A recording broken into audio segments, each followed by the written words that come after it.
The thing they found beneath Area 51. They always said the biggest secrets of Area 51 were in the sky. Alien crafts, reverse engineering, unidentified lights. But what if the real secret was never above us? What if it was below, buried miles underground, in a place no map dares to show? In 1974, a team of engineers digging beneath Groom Lake struck something no one could explain. Something not made by human hands. Something that has been breathing ever since.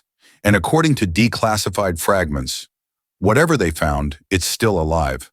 May 12, 1974. Groom Lake, Nevada. An excavation crew expanding underground sublevels beneath Area 51 reported unusual resistance while drilling through bedrock. Their instruments registered a dense metallic material, unlike anything on record. Lead geologist Dr. Harold E. Stokes filed the report under Project 11. He wrote, "Surface cold to the touch, emits low-frequency resonance at 19.3 hertz. At first, they thought it was an ancient meteor, until the drill bit snapped, shattered not by pressure, but by vibration. The resonance wasn't random. It had a pattern, a pulse, every 11 minutes. Within 24 hours, the site was sealed off. Military lockdown. Restricted communications, total silence.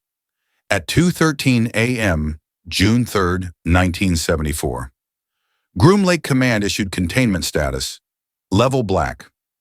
Workers claimed they could feel the vibration in their chests, like a second heartbeat. 2 men disappeared in the tunnels.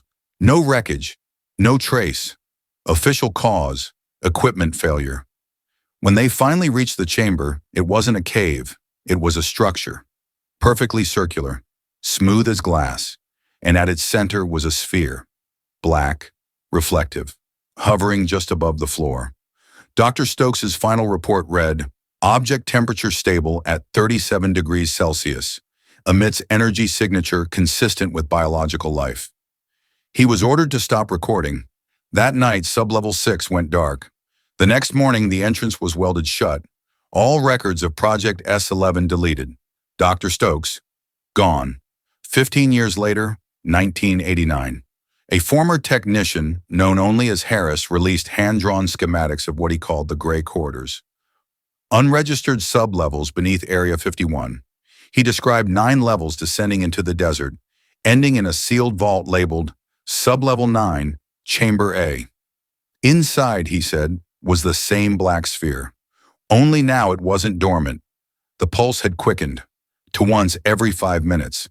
He said the air around it felt alive. When asked what it was, Harris replied, "It's not from the stars. It's from beneath them." 3 days later, Harris was found dead in his apartment in Boulder City.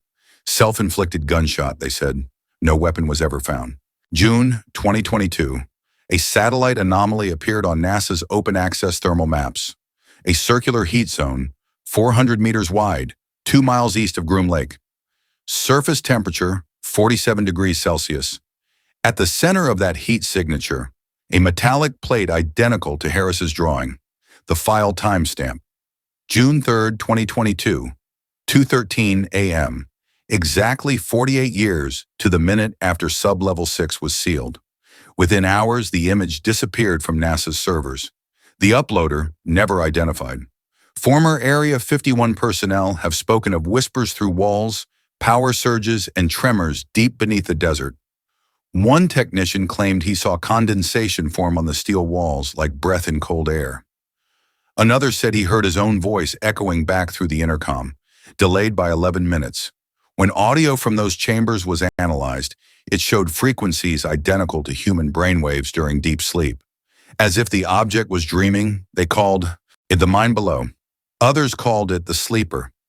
No one knows what happened to Dr. Stokes. No one knows who reopened the tunnels. And no one knows if the sphere is still pulsing beneath Groom Lake. But seismic data from 2023 recorded a new signal, faint but rhythmic, a pulse every 10 minutes. If the frequency is changing, it means one of two things. Either the signal is dying or it's waking up.